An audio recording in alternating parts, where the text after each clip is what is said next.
Now we can see a new world coming into view. A world in which there is the very real prospect of a new world order.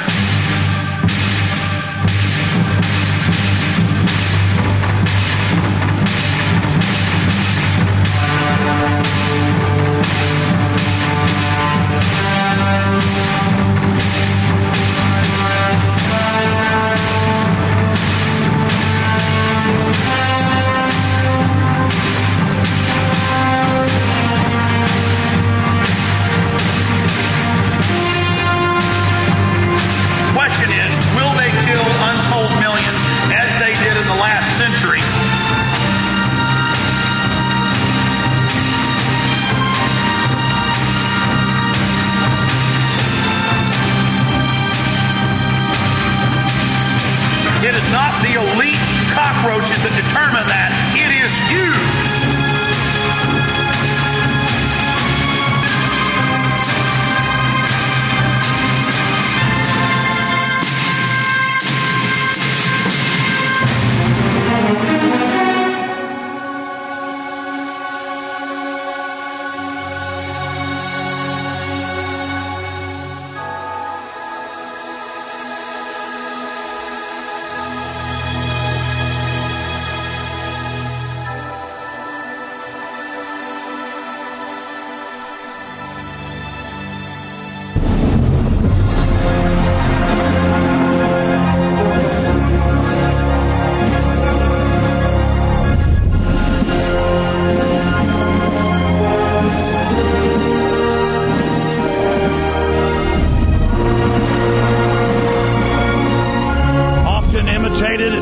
Duplicated. I'm Alex Jones, your host. We're going to be live here for the next 58 minutes with Bob Chapman of the internationalforecaster.com. And in the next week or so, we've got until we put this on the main Genesis network as I beta test this transmission.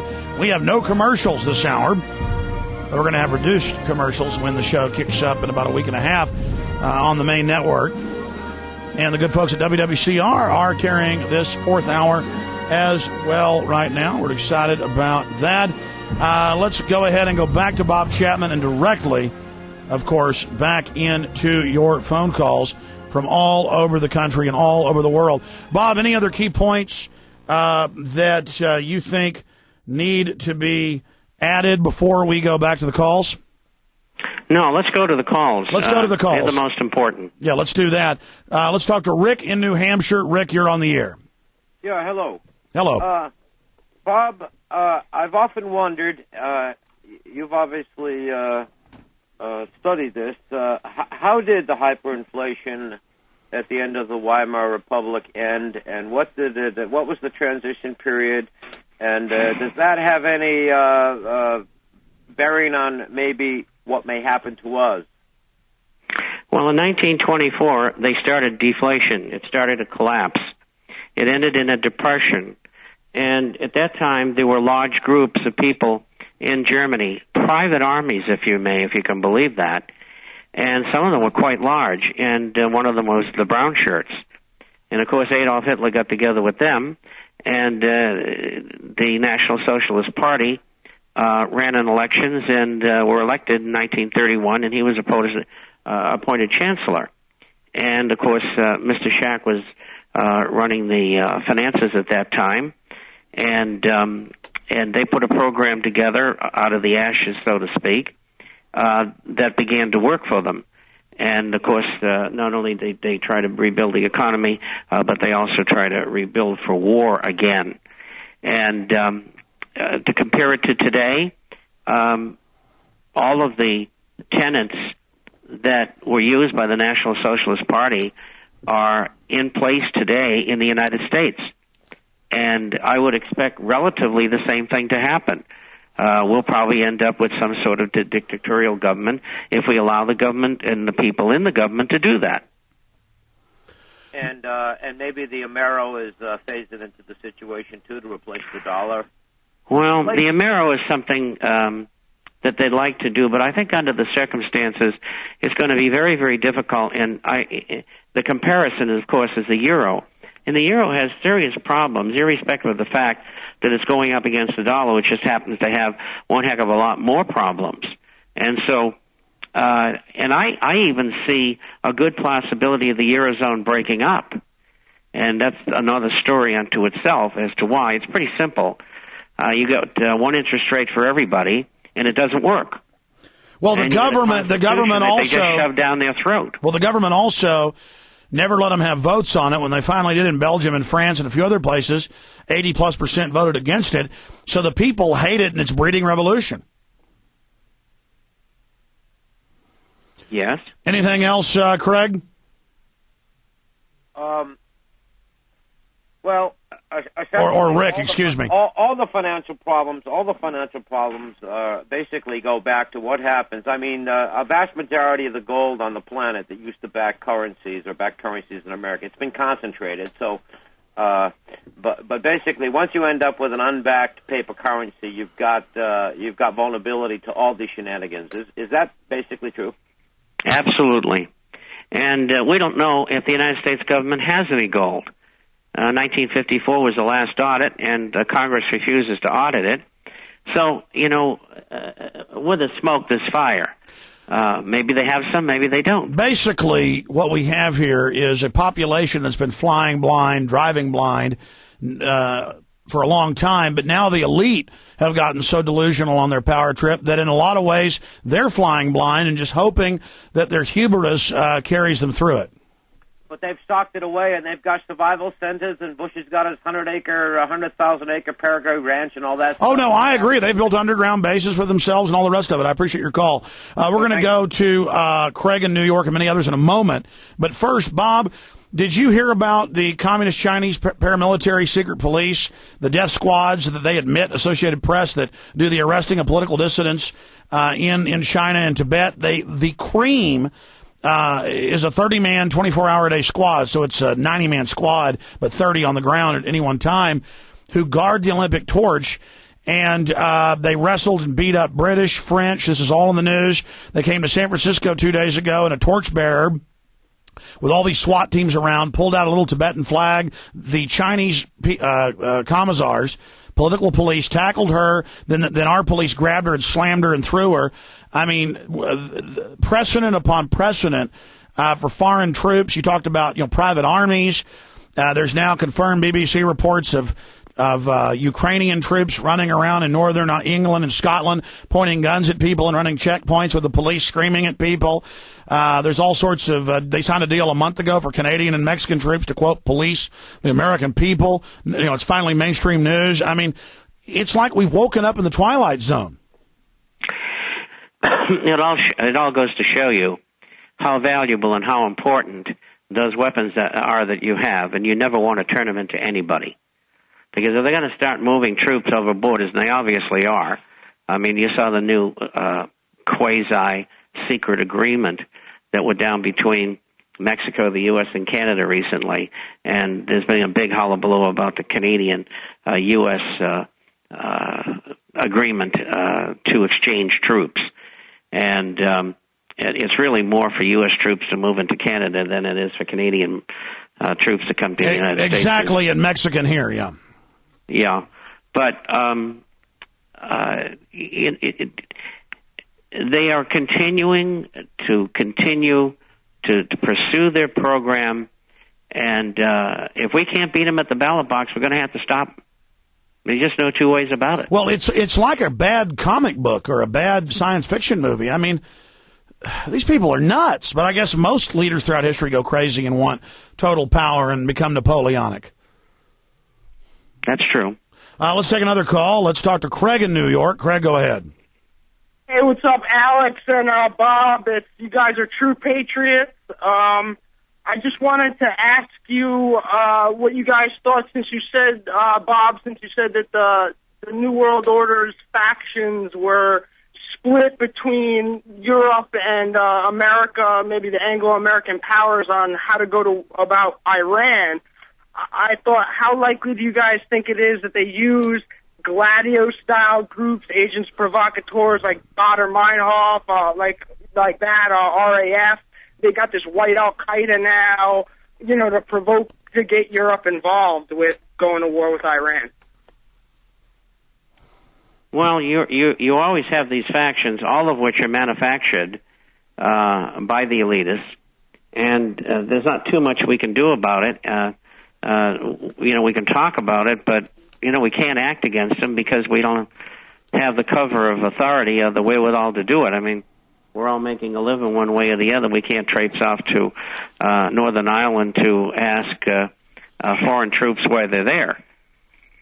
And so you have to wait for the evolutionary process to happen. I'm very concerned about these stories in general, about this white Al-Qaeda story and stuff, just because I think here in the States, anti-war activists, all the things that they've said about the 9/11 truth movements, the Samuel Wiesenthal Center and such, they're just setting it up, and it's like, I'm very concerned about how do we figure it out who these people are. Well, I figured it out. I mean, Bob's right that you will see the evolution of it, but we've already seen so much of their other evolution. I mean, you worked in counterintelligence, Bob, but just organically studying the New World Order. They can put out their official story, but then I can find the training manuals. I can see their pre-propaganda. I can see the physical manifestation. I can talk to people. I can go to urban warfare drills. And then I get the documents. She heads up the Second Amendment Foundation out in California, and remind me, guys, to get her on. Bernadine Smith. And Bernadine Smith sent me about 10 years ago a phone book. It was bigger than a phone book, a huge binder full of nothing but news articles. I mean, mainstream, the newspaper cutouts. And under State Department 7277, signed by Kennedy of all people, it talks about the disarmament of the American people, how our military will be brought down, how international forces will be brought in, I-4, NATO, the rest of it. And it discusses how Chinese troops for 4 states on the, or 5 states on the western seaboard, on the eastern seaboard, how they're going to use British, Dutch, French, others, in the south, Czechoslovakian troops, in the north, other groups. And so they have troop exchanges and programs, and in New Mexico, German troops, and then they're given bases.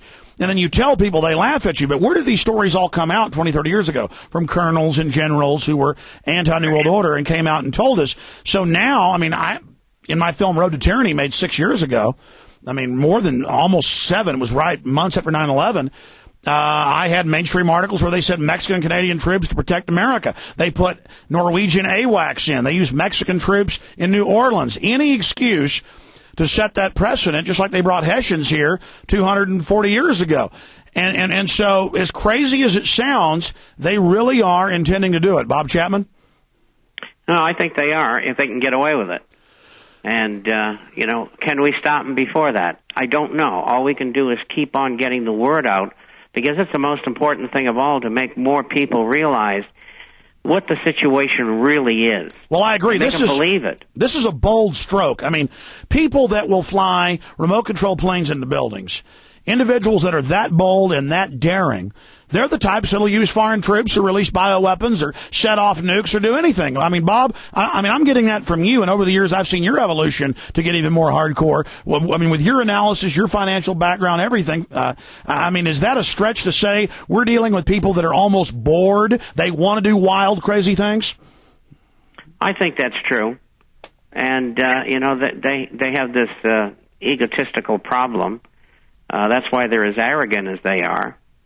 Our president is an excellent example of that, and I think they can do anything they want. But it's not only him; it's the whole group of them. Some are far more sophisticated than others, and many of them who are up at the top you never hear about. But they're pushing. They want what they want.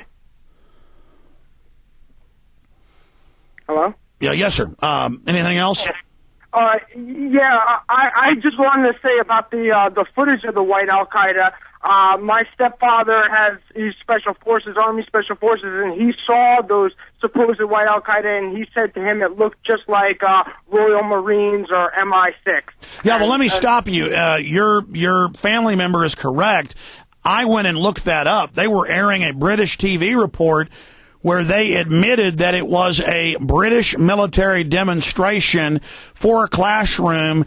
And if you look, it's a classroom of anti-terror for anti-terror troops about what terrorists might do. So those were Anglo-Saxons dressed up, and they look. It's the same thing. Remember the footage of Muhammad Atta and his number 2 laughing and giggling at an Al-Qaeda training meeting? A year after that came out, we pointed it out. It became one of the biggest stories we ever did at prisonplanet.com. And then the media admitted it was true. But a listener dug it up and sent us the clip. A British TV show about Guantanamo Bay from 2003, and we found out in 2004, they just recycled. Like in 1984, where they recycled TV stuff as propaganda later, they just took a computer animation, which was morphed, of Atta supposedly cutting him in of what it would look like at a meeting with bin Laden. And they showed that on a made-for-TV movie and said it was a reenactment, but then they released it in the U.S. and said it was a conclusive video of them there. And then it was never discussed again. It's kind of like they killed Zarqawi 14 times and would never say, okay, last time we were wrong, we didn't kill him, we killed him this time. And I appreciate your call, Craig. Bob Chapman, you were in counterintelligence, but now this is behavioral psychologists doing this. It seems they're practicing outlandish lies on purpose, just to where we just they did study shocking rats in mazes. And they found do that particularly in social issues. That they just give up. Political issues, yeah. Whereas in Wall Street and within government in relation to finance, they do it 24/7. It's just incredible. I mean, the lies just never stop.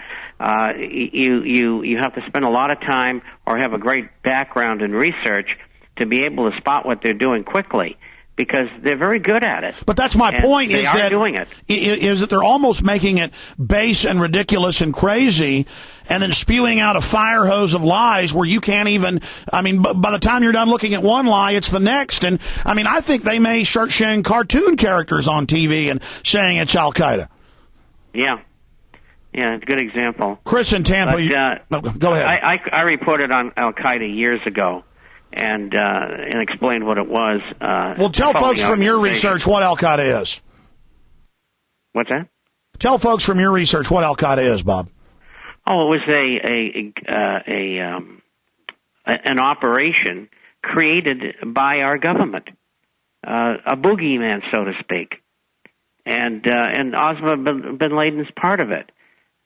He worked for the U.S. government, was trained by CIA people and the Soviet Afghan situation back in the late 1970s and early 80s. And, the tip-off was during the mid-'80s when people in Washington started talking about this monstrous Al-Qaeda that really didn't exist. That's the evolution of that propaganda. They were already priming the pump with the new boogeyman and doing little in-cap promotionals, introducing you like the old Hollywood studios would introduce a new star. You know, putting glossies out and press releases, and here he is. And his family gets all the military, U.S. military and British military bases in the Middle East contracts as their reward. Now let's go ahead and take a call. Let's talk to Chris in Tampa. You're on the air. First question, Bob, what would you suggest we do to prepare? I've been trying to talk to some of my neighbors, those who are receptive, to try to make sure that they could prepare a little bit and maybe not depend on those who have prepared more than them so much when things get a little worse. So I was thinking also, would you encourage us to collect or to keep our money rather than in paper rolls of coins? Well, first of all, you want to get rid of that credit card and revolving debt and all of those superficial debts that you have other than your home. It might even try to pay off your vehicles early. You want to get food, weapons, and gold and silver coins in. You want to be able to purify water. These are all very basic things. And if you have money to invest beyond that, you buy gold and silver-related assets.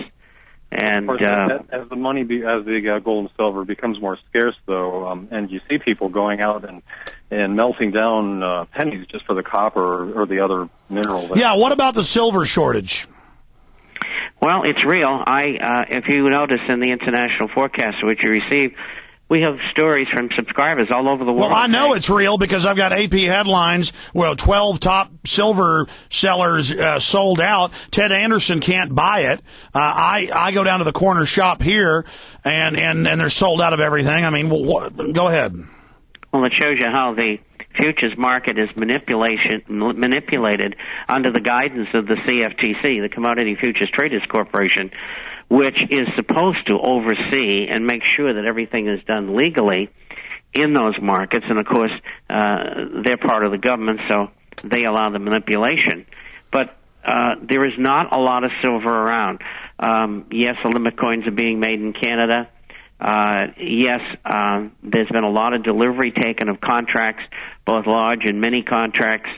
And I think a good deal of the refinery's product, if not all of it, is going to COMEX and other delivery places in 1,000-ounce bars to satisfy people who are taking delivery.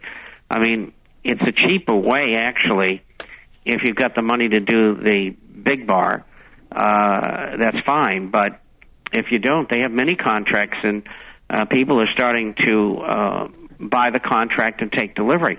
So that's where I think the problem is coming from, and there's no end to that, because what'll kill the authority that is manipulating the market is that there is no silver around, or there is no gold around, and sooner or later the market has to crack and go upward, and that's what's going to happen.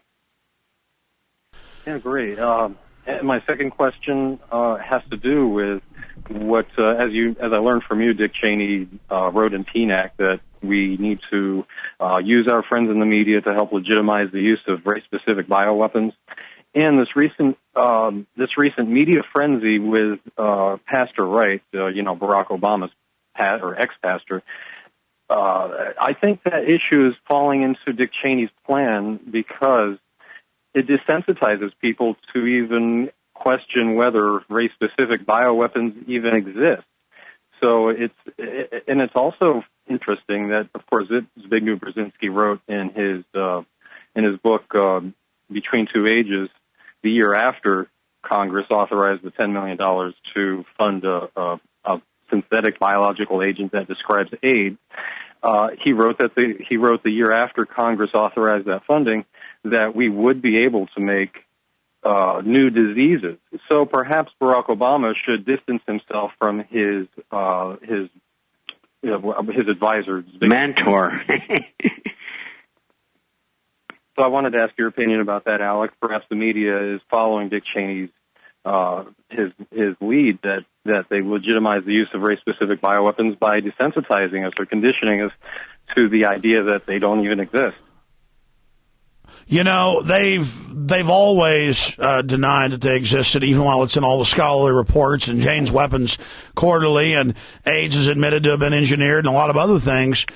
But no, I think that's the old propaganda, while Cheney writes how great it is. And that's what it's all about. You see, they had to gear up and make 1 in 10 college graduates be in the Homeland Security apparatus.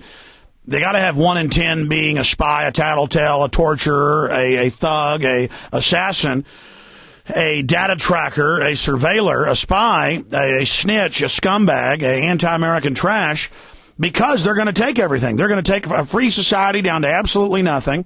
And now they have to shift over into the white Al-Qaeda, and they're everywhere, and don't trust your neighbors. And by the way, political speech is illegal, and everything's Al-Qaeda. I mean, all over the country, cops are going to people's doors and busting in without warrants and taking guns. I have that confirmed. This is not knock and talk.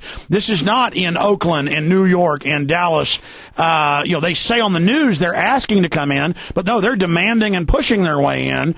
And this is under federal grants. I mean, it's happening. They didn't triple the size of the BATF and do this. The Supreme Court's going to rule that you've got a Second Amendment, but that means they can take your guns. That's what the court's already said they're going to do. And then the dumb public's going to think, oh, I have a right to hand them in. That's my right to own guns. Spin within spin, lies within lies. I mean, it's all happening. Bob Chapman? I agree completely. And, I over the years, I've watched the actions of BATF as well as the U.S. Marshals, and boy, they certainly, are a great deal to be desired. Their personnel aren't really with it at all. Well, thanks, guys. Great job, and spend some time with the family. Well, I appreciate your call, my friend. Take care. Take care. I am so sad that all of this is happening, Bob. I mean, how do they get cops to go demand to take people's guns and major? Don't they know that's totally evil and how Lexington and Concord in this country started? Well, some of them do. It comes back to dollars and cents. You argue, you don't get promoted. You argue, you may lose your job. And the same thing is paramount in any place in the government. And if you're an analyst or an economist with a corporation, or I know of a compliance officer in one of the large brokerage firms' offices in the United States complained about the CEO that was leaving, receiving so many hundreds of millions of dollars or whatever it was, and the person said it dilutes the ownership that we have in the company, and the person was fired. So it's this intimidation that comes for people who work for other people, whether they're police or people throughout industry or in government, in other kinds of jobs. And so, if you speak out, you might be whistling into the wind. And so people don't speak out. Well, it's the same thing with the police. They say, okay, go out and pick up 15 guns today. Not everywhere, but in some places they do that. And so the policemen say, well, gee, if I don't go and do this, I'm going to get fired. And so they go and do it. And, what you were just saying, Alex, about don't they think that this is evil? I mean, why would they do that? In one of the programs not too long ago, I said that the police are going to have to make a choice. And they're going to have to do what's good for their family and all of their neighbors, other than the people who are telling them what to do. And they may lose their job. But that comes with the territory. If they refuse and they go along with the program of collecting guns or whatever, then they're going to become a target. And so they're kind of in a tough spot either way. But we would like to think that they would all say, no, we're not going to do that. And by the way, I take note, I mean, some people get off on talking about blasting cops. They mean nothing to the New World Order. It doesn't even hurt the New World Order if cops get blasted. They'll just bring in the next wave, that is the mercs. They plan to try this with the regular police and have them chewed up. And then that will, in the gang mentality, psychologically further compact the police into their own structures. I've learned that evil groups want to have their own minions persecuted back because they found in psychology that makes them serve the evil even more. And I remember in 96 when suddenly jet trails stopped disappearing and everybody started talking about it. And now in the last 2 years, I found all these government and university documents, and now the Department of Energy admits they're modifying the weather, and they've added stuff to jet fuel, and they have thousands of different operations going, and the Earth is 20% darker now. NASA admits it, and they claim it's to keep us safe from global warming, when that's an admitted fraud. Then there's all this declassified examples where they spray our cities with bacteria, radiation, biologicals. These are crazy people. I mean, I'm putting up on screen right now on the document cam the photo of them spraying with a huge jumbo jet, and we've always known that wasn't a condensation ice crystal. Now they just admit it, Bob. I mean, we have a secret NSA/national security government in power since 47. Now it's gigantic, runs everything. We got a bunch of nuts, people into the Kabbalah and the occult and all this other stuff running it. And it's like a bad movie. I mean, do you see what I'm saying? Well, unfortunately, I was part of it. And, of course, that was in the early days, only a year after the NSA was formed, maybe a year and a half. And but we didn't know. We didn't know what they were going to be up to or were up to. As you reflect back, after the Second World War, the Cold War was contrived. It was created. It was to keep the pot boiling, so to speak. And here we are running all over the world, spying on each other, when in fact the whole thing was ludicrous. I agree. Let's rampage through calls as quickly as possible. David in Texas, you're on the air worldwide. Hello, gentlemen. How you doing? Good. Good afternoon. I was going to briefly say, because you've talked earlier this week about possibly Chinese troops being used on the American people. No, they have been used. If they were used Wednesday. We have photos and video. In fact, I never even played the audio on the show as she begs the black Olympic torch runner, black lady, and the Chinese manhandler, the American cops grab her. It's all part of the freedom. Yeah, if they ever try to occupy our country with foreign troops, they might be used for target practice by our people, I'll tell you that. And the news will say, it's racist. The Chinese troops were raping and killing and burning, and people fought back. How evil. I mean, have you seen how they've said of Iran? If the globalists attack Iran, they've said in the news, if they fight back, they will be nuked. They've now said on the news, I'm sure you've seen this, Bob, fighting back is now terrorism, Bob. Yeah, everything is terrorism. This program is, incidentally. Except them, the real terrorist. Except them, the real terrorist. Senate Resolution 1955, which is unconstitutional, along with everything else they're doing. This isn't the first time in American history this has happened. If I can read very quickly. Yeah, it happened under with what happened with Lincoln, and then we almost had a second revolution when Washington, just 10 years into our founding, when D.C. tried this before. Go ahead. Well, also in the Declaration of Independence, it talks about what happened in colonial times. The British put troops to harass our people. They had foreign standing armies. Eat out our substance. He is elected. I've got that. I can read it. Yeah, read it. Okay. Complaints they're giving to the British Crown. He obstructed the administration of justice, refusing extended laws for establishing judicial powers. He has made justice dependent on his will alone, that is the King of England, for the tenure of their offices and the amount of payment of their salaries. He has erected a multitude of new officers, and set the swarms of them to harass our people and eat of our substance. He has kept among us in times of peace standing armies without the consent of our legislature, meaning their Continental Congress. He has effected to render the military independent of and superior to the civil power, combined with others to subject us to a jurisdiction of foreign to our Constitution and unacknowledged by our laws, given the assent to their acts of pretended legislation for conquering large bodies. Stop right there. Pretended legislation. Even if the judges and juries would say something and do something right, the king or his governors would just overrule it. That's all happening now. Double jeopardy, all of it. Go ahead. Exactly. Courting of large bodies of foreign armed troops among us, among other things. And in another section, not too far beyond, it goes, he has excited domestic insurrections amongst us, has endeavored to bring the inhabitants of our frontiers, which is happening with the Mexican, the illegals now, this time referred to Indians who are known to rule of warfare, undistinguished destruction of all ages, genders, and conditions. Large foreign armies of foreign mercenaries to complete the works of death, desolation, and tyranny are already begun in the circumstances of cruelty, scarcely paralleled in the most barbarous ages and totally unworthy of the head of a supposedly civilized nation.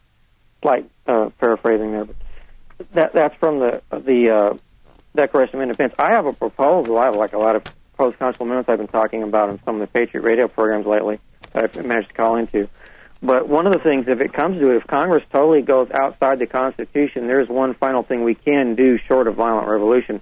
That is call for a Continental Congress. That would take the place of the existing Congress and declare it null and void.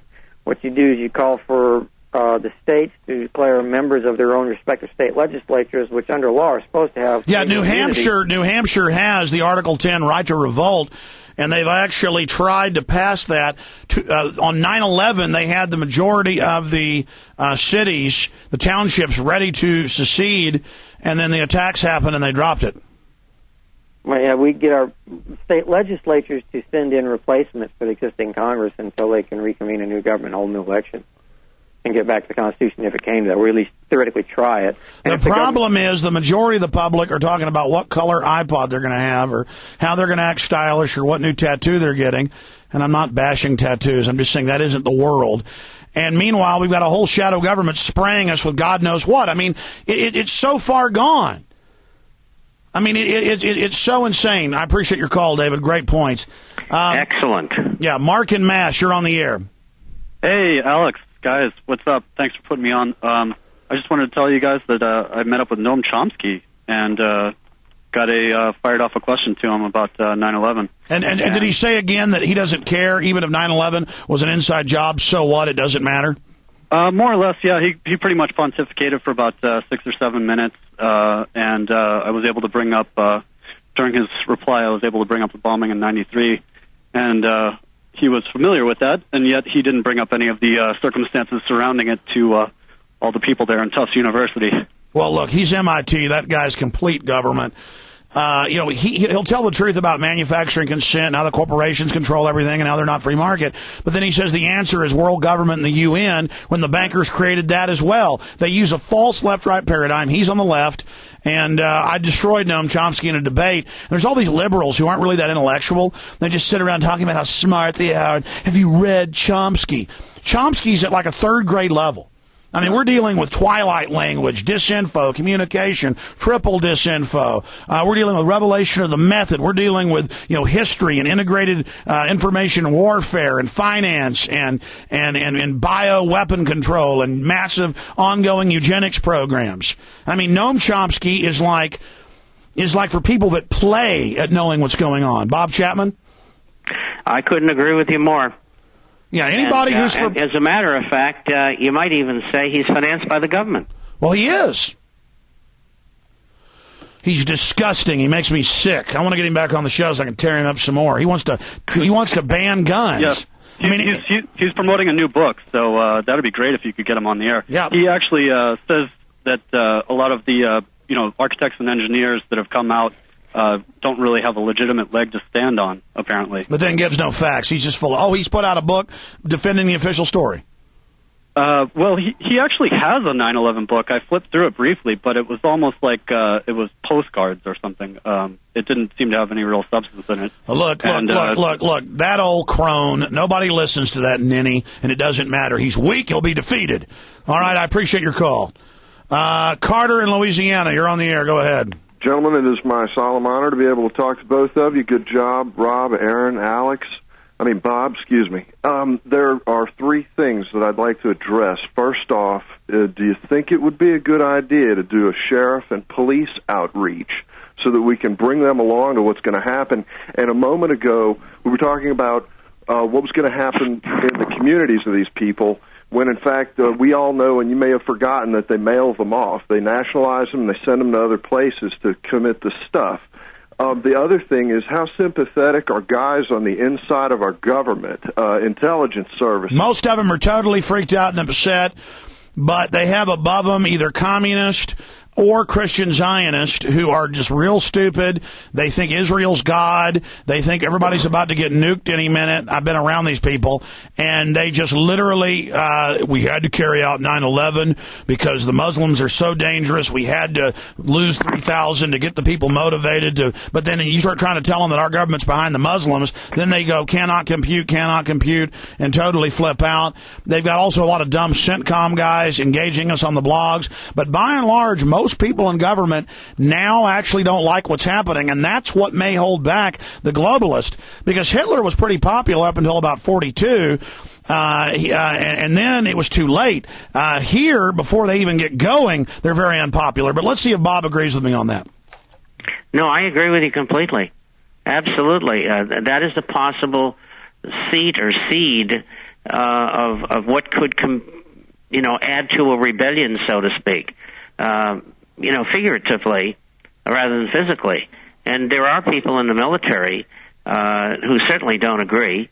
And what force they could be, I don't know. But, if we could get something started, maybe we could get it rolling. Well, here's an example. Ron Paul got more than 80% of all, you can pull up the actual numbers, I think it's 86%, but he got over 80% of all, in the primaries, of all of the military money. And for all the Republicans, he got the vast majority, and he got more than any one Democrat. So you have the troops in 2-year-old polls 70+% against the war. So we know that 80% plus support Ron Paul. What does that tell you? See, it's a paper tiger. It's an illusion. But see, that's why they keep bringing new groups into the military. They get rid of the 80% that say no. It was the same thing at 29 Palms. They won't fire on Americans. And they always keep that cadre of 15 to 20%, and then they put them into leadership positions. And so they're always kind of like sifting out for gold. They're sifting for turds. And so they sift and get all the, the detritus and bring it to their breast and then give them, their dark suckling. Bob? Well, I think that synopsis is really brilliant because I think that, they do disagree, and they're there. We just got to motivate them. Well, that's why it's important for Alex's movie, Endgame, which is fantastic. It takes the bristle nest that they've built in people's minds, and it cleaves it in half and allows them to see the evil at the core of it. And back on the Federal Reserve issue, are we going to have any sympathy from foreign governments based on criminal debt like a heroin needle? We were seduced into taking interest loans, and in time, interest only winds up in everybody being a slave, and there's one guy on top who's the king. And people want to survive, so they're going to take the loans. Look, I liken it, Bob knows my analogy, to a 3-year-old child that a child molester tricks into getting into their car with candy. The child was bad. They didn't mind mommy and daddy. They ran to see the puppy or the candy. But who's really bad? The child who went and was conned, or the bankers that were there with the candy doing it? Well, the CNR document that's going around, if that's real or not, they talk about conflict or resolution. The conflict would be as if they cancel the debts, and the revolution would be as if they amp up the taxation and cause revolutionary pressures within this country. Would foreign governments be wise or see, or would they just roll a New World Order machine and to destroy? The evidence, the breaks, I'd say, show 70-30 they'd go with the tyranny, because these governments don't have to even get orders to use a terror attack like 9/11 that they all knew was inside job. The Italian president said we knew day one. What they do is they all just use it. It's like a formula, and then they all copy the formula. So I see if they bring us into Nazi Germany, did the world come running in to save the Germans? No. It wasn't until Hitler went wild and went on 18 different directions that then, and then that was even a bigger thing because the bankers had actually set him up. Bob? Well, again, I think you're right. That it's a setup. Anything else, Carter? No, sir. Thank you, gentlemen, and thank God we have people like you on the job. Well, thank God we got you, Carter, because if we don't spread the word now and tell everybody, May I mention? I almost helped have a rump convention in this state of Louisiana with regard to the LAGOP and all the deceit and all of the lies we caught them in. We're talking about the Republicans. We made them do it in front of our eyes, okay? We had disinfo people show up in meetup groups that got us all in a big hubbub, and we missed the date. We got notice 11 p.m. the evening before. Oh yeah, listen. That's why if you get involved in the process, and I appreciate your call, Carter. You bet. Exactly. Ought to have you folks like you on as a guest. That's why people say, how do you fight? How do you fight the New World Order? If you'll just start fighting, you'll get better at fighting. If you'll just go to meetings and see the corruption and see the disinfo and see the lying and see how they won't tell you when the delegates are supposed to arrive. Just get into the guts and you'll find out how corrupt it is. A lot of a fight is just showing up, isn't it, Bob? Yeah, I agree with that. Now, you see what happens with the illegal immigrant community, the impact that they had by just showing up. Absolutely. It's just showing up. If you're going to lay there and let somebody kick your ass, they're going to beat the hell out of you. But if you get fired up and start fighting back, in every case I've been, you might get hurt, but they're going to get hurt too. And, if you're not the aggressor, 9 times out of 10, they're going to back off because they don't have the motivation, as the attacker that you've got as the defender. Being a defender is actually always a very strong position because, having the sneak attack's always good too, but we know they're coming, and so we're the defender and we know their game plan. That's a pretty strong position, isn't it, Bob? They've got to come up the hill towards our machine guns. Absolutely. You're absolutely right, especially when you're defending your own turf.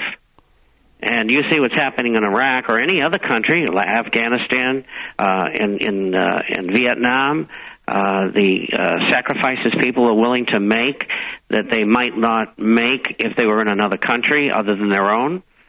I think it's a very, very strong motivation. Defenders are, they take casualties of the enemy of 20 or 30 to 1. Just like the Alamo. Exactly. And again. And in defenders being crushed, don't think as you see people defeated and killed and imprisoned with whatever's coming, don't think we're losing. Take that as victories. Take that as, look, they lost almost every battle, the Founding Fathers against the Redcoats, but it was the fact that they were willing to keep giving fight, Bob. That's right. They just came back and back and back and back. And, the Hessians said to themselves, hey, these guys are serious. Absolutely. Let's take another call. And most of them stayed here after the war. Exactly. They didn't want to go back to Germany and be slaves. That's right. Yeah, that's the big secret, how many slaves there were in Europe and in the U.S. More indentured slaves who were white than black, but that's a big secret, though. It's in the encyclopedia. Let's go ahead and talk to Darren in Florida, then Mike, Casey, Abby, Clark, Luke, and Mark. That'll be it we have for calls. We got to move fast for those callers. Darren in Florida, you're on the air. Hey, guys. Thanks for taking my call. I just wanted to let you guys know I was talking, while I was down in Miami, I was talking to a lot of police officers, handing them information, telling them to Google your movie Endgame, Freedom to Fascism.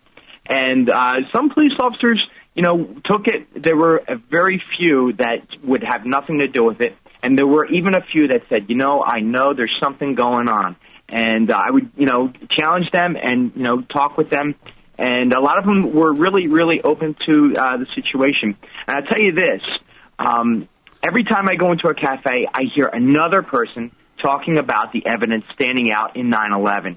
And people are really, I really start to see, a lot of stuff going on as I hand people information at the traffic lights. I'm posing questions to them, and I see them thinking a lot harder about it now than ever before. I think the publicity from Jesse Ventura is really, really going to make some headway there for us. Oh, it already has. That's why people need to go to prisonplanet.com, get the archive stories from last week, and spread the word. In fact, Bob, I wanted to bring that up with you. Jesse Ventura, Willie Nelson, all these people going public on this show, it's accelerating. There is a lot of hope. Take my friend's film, American Drug War, Kevin Booth, that I consulted on, and then I'm in. It's aired like 50 times on Showtime. I've heard like 3 people in the last 2 weeks on the street who don't even know me talking about, have you seen American Drug War? Did you know the government brings the drugs in? And local talk show hosts, neocons, are trying to defend it, saying it's all a conspiracy, and people call into the show and go, but the CIA Inspector General 10 years ago said it was true. It's like all their confidence. I think they've overreached, Bob. Well, I think they have, too, in all sectors, because their program got blown up on them, and particularly financially. And this is leading to many other things. And I think they're in serious, serious trouble in all fronts. Even though the bravado and the arrogance is there, it's not going to carry them. There's too many people today, because of the Internet, because of programs like yours, Alex, that reach out and tell people what's going on. It's clicking in, and they're in serious trouble, like you say. Amazing. Thank you so much for the call, sir. Really great news. Mike in Illinois, you're on the air. Thank you for calling. Hey, Alex, how you doing? Good. I just want to make a statement. Actually, I'm really heartbroken in how this nation has geared. And heartbroken? We're all in danger. Yeah, we are in danger. This is not just heartbroken. I agree with you. We're in red level crisis. I want to encourage everybody. I'm a disabled veteran. I called last week thanking you, but I'm a disabled veteran, and I'm very, very proud of this country. I'm going to be carrying the civil flag in May every day at my college on my back with my school bag. I'll be carrying it every day. So I encourage any students that are listening in to not really so much to start a protest or march, but just carry something that will start and open people's eyes. I spoke with some of my family who I don't speak with much, but I've spoke with them about this subject, and they're very aware about everything that we talk about. So the word is spreading, and I am very, very happy that people are opening up their eyes. We're witnessing history. Thank you for the call. I'm really moving fast now. And we're not being cheerleaders here. I remember 6 years ago saying hardly anybody's awake, but saying if we carry the ball, we can wake up others. It gets easier now. If we got 50 million people awake, it's now wake up 50 million more by one person. Then that's 100 million.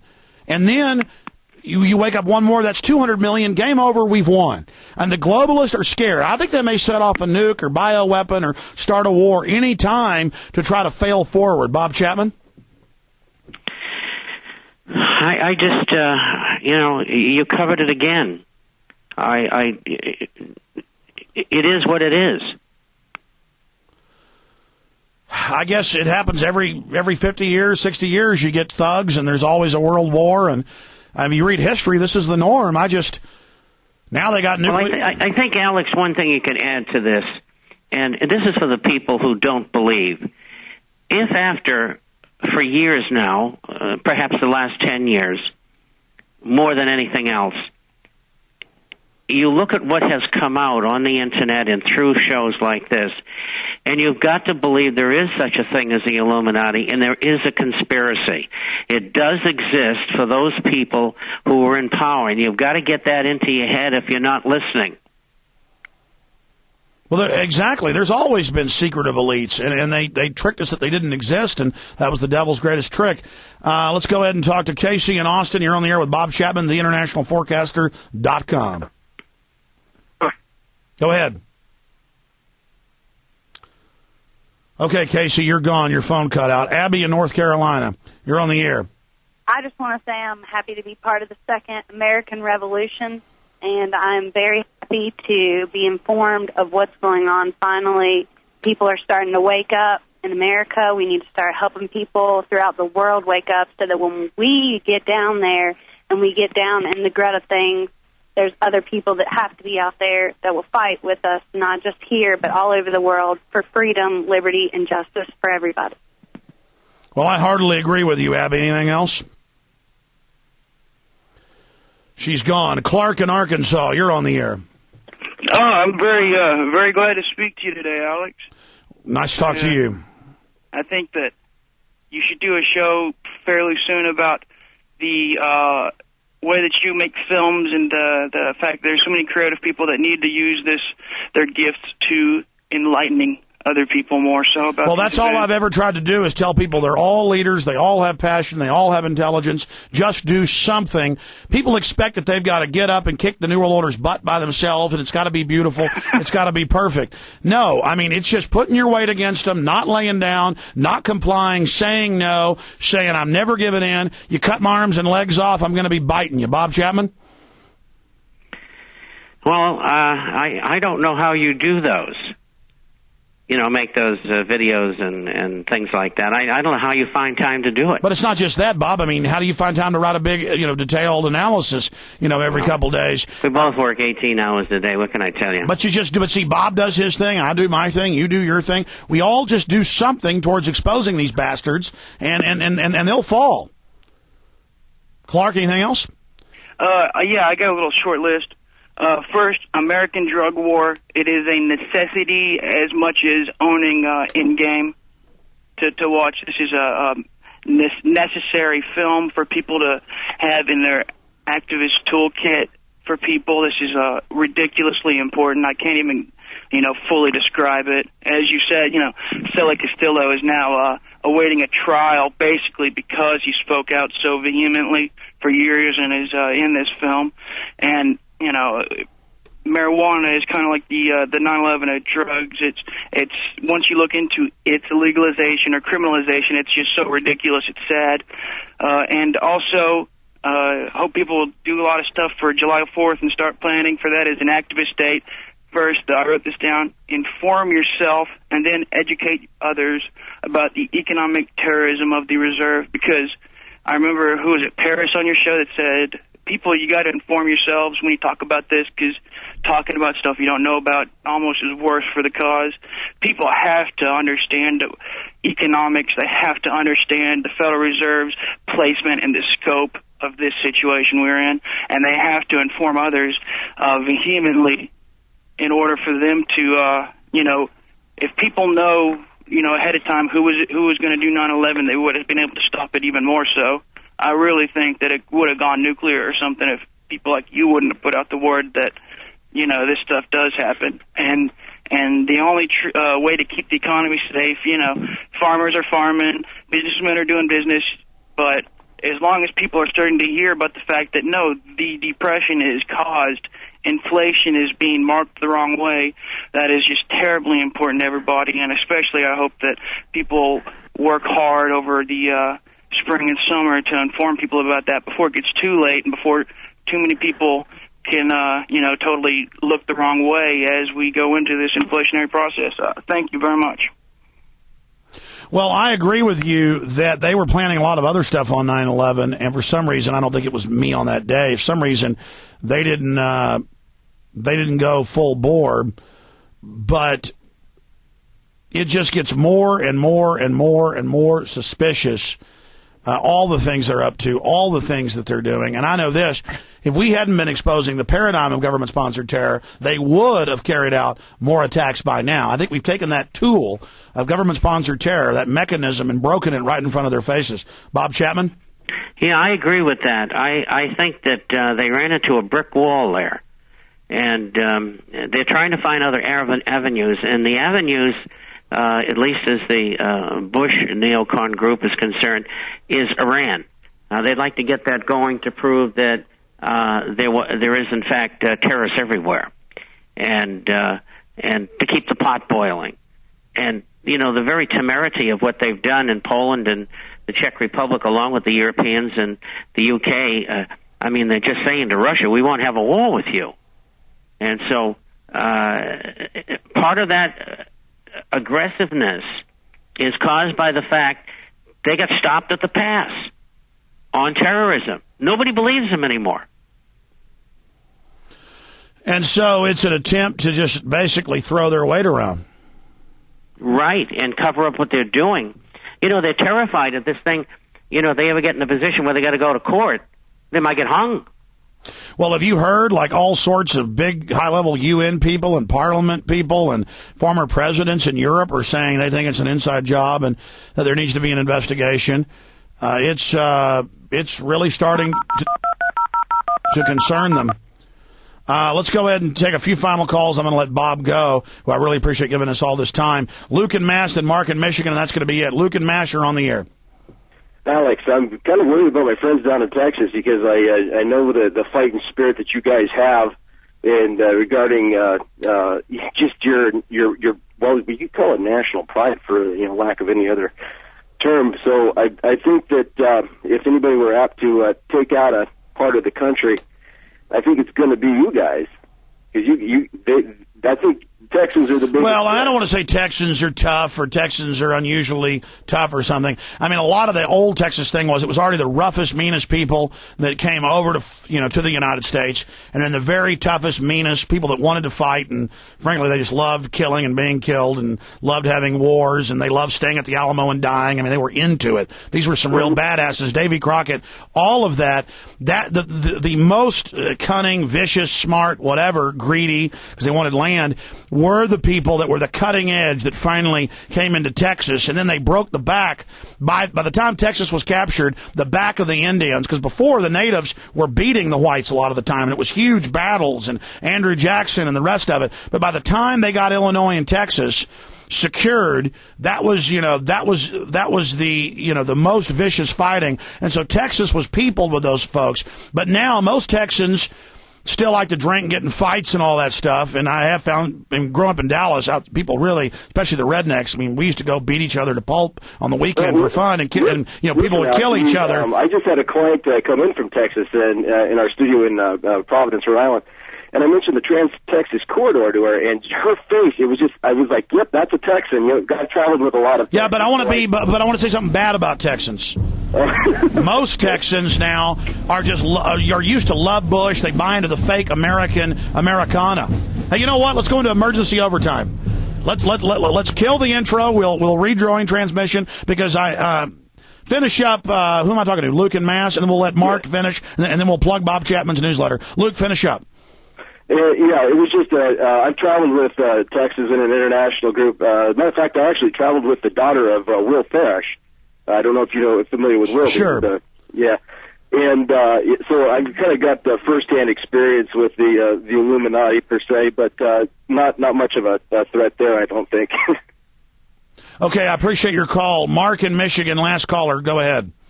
Hi, Alex. Hey, thanks for the chance. You bet. Thank you for calling. You're welcome, and thank you, Bob. I appreciate all your work, too. It's been excellent to listen to you. What basically I wanted to talk about is a little bit about Sully. I heard the interview yesterday, and I hope people will call him and send him money. But I appreciate you helping him out. What I want to talk about is I don't really think that you're going to find too many police departments where the police are going to wake up. I think they're all pretty much alert of it and just letting it go on. I'd like to think that we had some police, but I think the so-called good police have been watching the bad ones get away with it so long, I think they're all co-conspirators.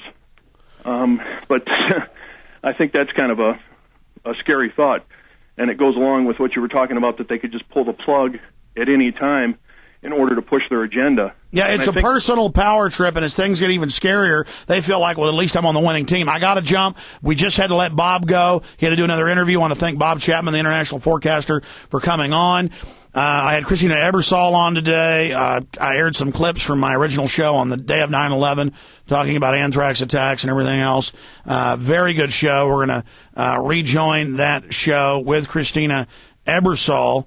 And right now, so I just really want to thank all of you for tuning in today. I'll be back Sunday, 4 to 6 p.m. Please get the film American Drug War.